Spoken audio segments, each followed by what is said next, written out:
Indigenous Rights Radio, because knowledge is power.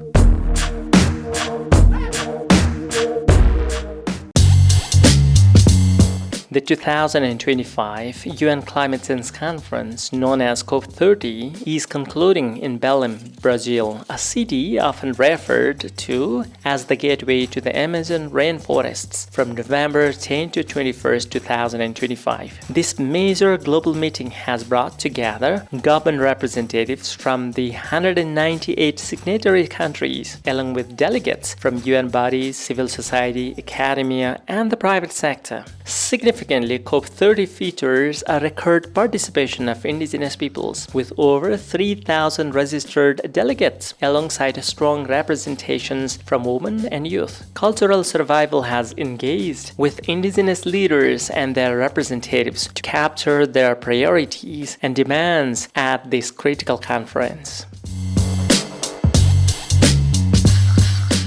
Hi, my name is Emil, Siren, Gualinga. I'm from the Quichua people of Sarayaku, and here at the Indigenous Peoples Caucus, or the International Indigenous Peoples Forum on Climate Change, I'm the focal point for climate finance within the COP negotiations.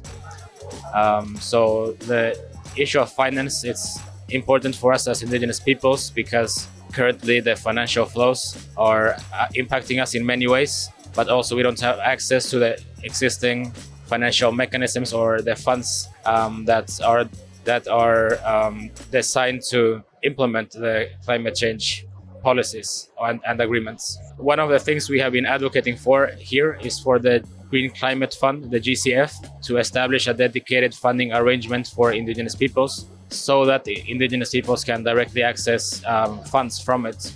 Right now, it's a bit difficult to say to what extent we have achieved it because the new texts, they haven't been published yet.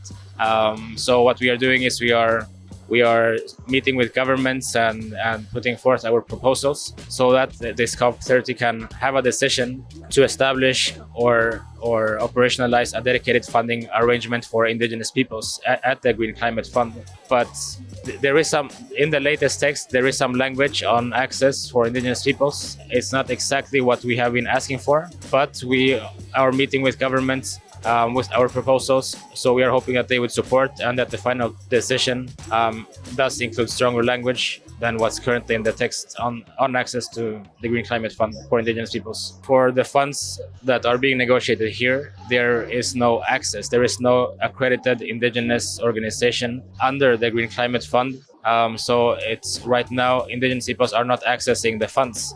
Usually the projects are designed or proposed by other entities, outside entities, and the benefits for Indigenous peoples are only indirect. So there's usually like large programs or projects that take place on Indigenous territories and other territories. So the benefits are indirect for Indigenous peoples, but usually there is no allocation of the funds for Indigenous peoples. And the accreditation process, it's very complex, so there's many administrative and financial barriers to be able to access those funds. So this is why we are calling for a dedicated funding arrangement that would be designed to meet the specific circumstances and challenges that Indigenous peoples have, so that the barriers would also be reduced and the Indigenous peoples can access the funds.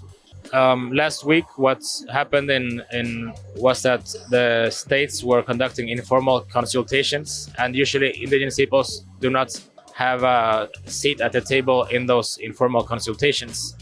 So the strategy that we have been using is to develop our position papers and then send it to states that we think might support our proposals. And we have some states have expressed that they will support it, but we will see what will come out in the text. But also, what's also important to know is that even if the text adopted at the COP isn't as strong as we would ask for, now many states are already hearing our demands and requests. So, and they have expressed interest in continuing the dialogue, for example, at the board meetings of the GCF. So even if the decision here is not as strong as we want, it seems that states are interested in putting forth those proposals at the board of GCF. We'll see if that happens, but that could also be like one other way to improve access for indigenous peoples. The decisions that are taken here at the COP, it's important for indigenous peoples to be aware of them and to be aware of how this can represent either an opportunity or a risk for indigenous peoples. Some of the decisions might lead to opportunities for indigenous peoples to claim rights to lands and territories. For example, we have been advocating for the COP to recognize the importance of indigenous people's land rights as mitigation policy.